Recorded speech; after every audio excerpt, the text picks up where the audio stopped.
Hey YouTube, I'm 𝗏𝗏𝗃𝗏𝗏, and if you've been watching me for a while, you know I'm a full-time Instacart shopper and have been for almost 2 years. If this is your first time here, well, now you know who I am.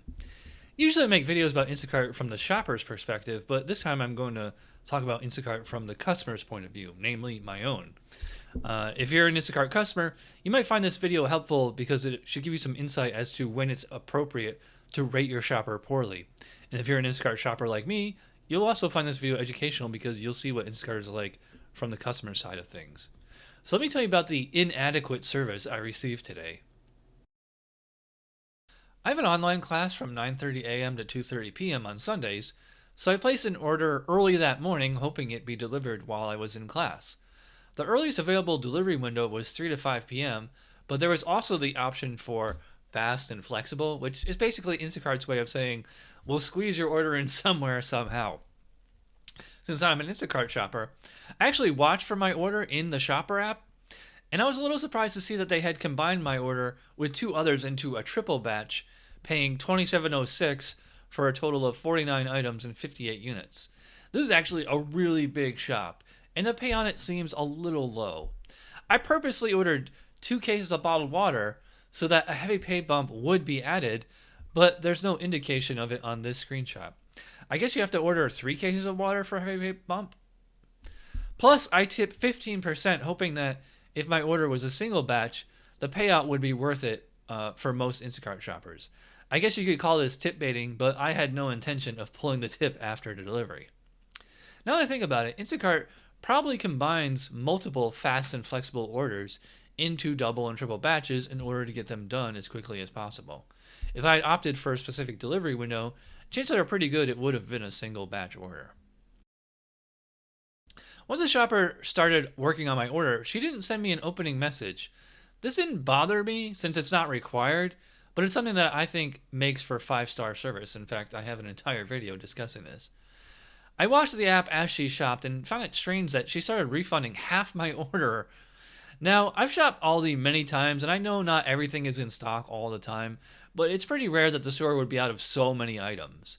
She didn't send me the default message about an item being unavailable and asking if I wanted a replacement.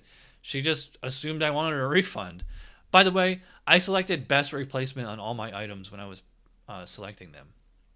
Actually, she did replace the hand soap I wanted with something that cost about 50% more, but that's the only replacement she made. Right before she was done, I realized I had forgotten to put mustard on my list, so I sent her a picture and asked if she could add it to my order, and she said sure. The app notified me when the shopper had completed the checkout process, but the app didn't mention that there were 2 deliveries ahead of mine. I always message all my customers on double and triple batches which stop they are on the delivery route. The shopper didn't tell me that. Again, it's not a huge deal because we're not required to inform customers their place in the delivery line, but little things like that can go a long way as far as customer service. When someone leaves me a 5-star compliment, usually they mention how communicative I was. When the shopper arrived, I was surprised to see that she had placed my order into one of these fancy bags rather than a standard paper or plastic bag or even an empty box. At first I thought it was one of those insulated bags, and I asked if she wanted it back, but she said I could keep it. She didn't have the water with her, so I figured she was going to make multiple trips. I didn't see where she parked, so I told her she could park at the bottom of the stairs so she wouldn't have to carry the water so far. I even offered to help carry the water if she wanted. She said okay and went back downstairs. Meanwhile, I brought the bag inside and started putting my stuff away. That's when things really went south. First of all, she left the paper receipt in the bag. If you're a customer, you might not think this is a problem, but shoppers can actually be deactivated for giving the customers the store receipt. Not that this is a huge deal, but I figured I'd let her know this when she came back with the water. Second of all, instead of Macintosh apples, she got me Red Delicious. This was a little annoying because I specifically chose Gala apples as my second choice. I've never liked Red Delicious apples. The app didn't indicate that these were replaced while she was shopping, so she probably just grabbed them by mistake. I was planning on showing her how to refund me for them when she came back. Third of all, the mustard I asked for was not in the bag. It wasn't on the paper receipt either, or in the app as an added item, so she clearly forgot to add it or chose not to. This was a little disappointing because she specifically said she would get it. Fourth of all, when I took some of the items out of the bag, I noticed they were sticky and slimy. One of the bottles of soap was leaking because the cap wasn't on tight. Thankfully, none of my products were ruined, but I was getting pretty upset at this point. And finally, when I went back outside to get my water, she had marked the delivery as complete and left. I checked the paper receipt and noticed there's no water on it. Yet I had been charged for it in the app. She might have rang up the water on one of the other customers' orders, or maybe she scanned it at the store and just never put it in the cart. Now I'm just pissed. Being charged for something and never receiving it feels a little like theft. Now, the Instacart app is asking me to rate the shopper and report any issues. I marked the water as missing and the apples as incorrect. I also checked the tab for poor service and indicate all these issues. Instacart says they'll refund me for the missing and incorrect items, but that it can take 5 to 10 business days for this to happen. Really?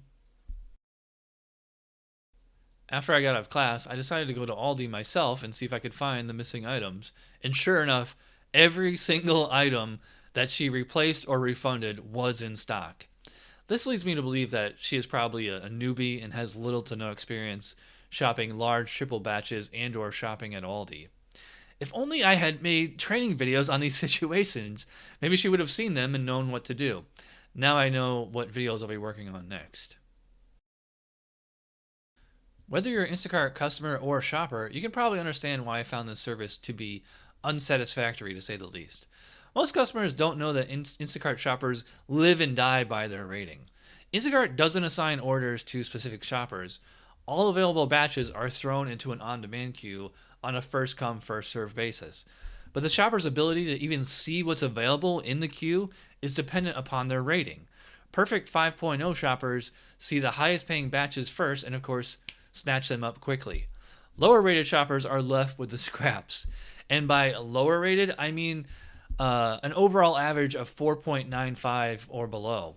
I've been rated as low as 4.88, which is a 97.6% satisfaction rate, by the way. And I've had to fight for batches that I would have laughed at when I was 5.0. I know that if I rate this shopper 1, 2, or even 3 stars, it's definitely going to impact her ability to get good batches.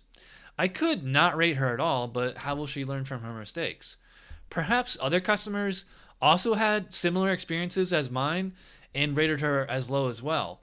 So what if my rating is low enough to sink her average so low that she never recovers or is even deactivated for poor performance?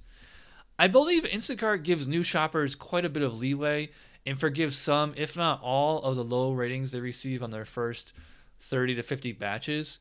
It's possible that even if I do rate her 1 star, it will be forgiven anyway. Let me know what you would have done if you were in my situation as a customer.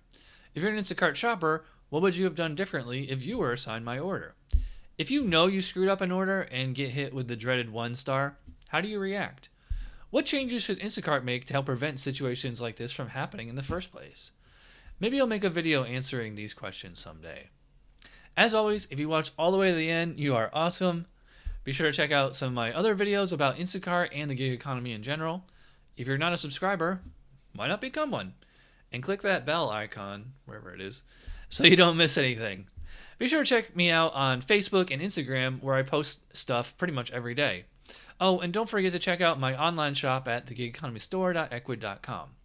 Thanks for watching, and I will see you next time.